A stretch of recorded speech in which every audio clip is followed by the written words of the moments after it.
Бозғанбайлық бүркітші қарындасымыз. Есімің кім болды? Айзере. Киіміне бір назар салып өтейік. Қос бұрымды қазақтың керемет тәп-тәтті кішкентай қызы. Ал айта ғой өзің жайлы. Мен осы Бозғанбай ауылында тұрамын. Толық аты жөнім Маркс Айзере.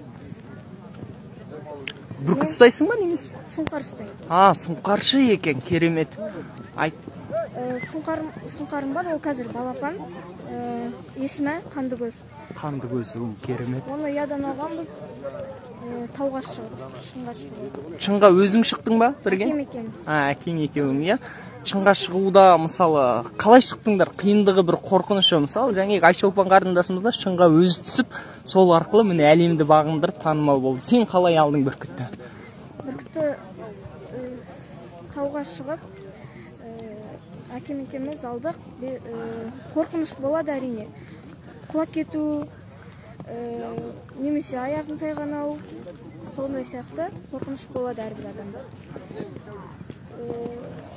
Биіктіктен қорқатын адамдар да бар, бірақ менде ондай қорқыныш жоқ. Айта бере ғой. Нешінші сыныпсың? 7-ші сынып оқимын, 12 жастамын. 7-ші сынып оқиды. Кейбір шын айтқан кезде қаланың ер азаматтарының өзі атқа мінуден қорқады. Ал 7-ші сыныпта оқитын кішкентай қарындасымыз міне ат үстінде сұңқар ұстау деген енді бөлек дүние. Сұңқар дегеніміз ең 90 градуста менің білуімше төмен тік түсіп, тік шыға алатын жалғыз құс. Солай ғой, иә? Өте жылдам. Оның салмақ қанша болады сұңқардың? 5-10 килограммға дейін. 5-10, тағы да бір балапан кезінде өте жеңіл болады. Иә, жетілгендері 5-10-ға дейін барады дейді. Руын қандай? Руым Керей.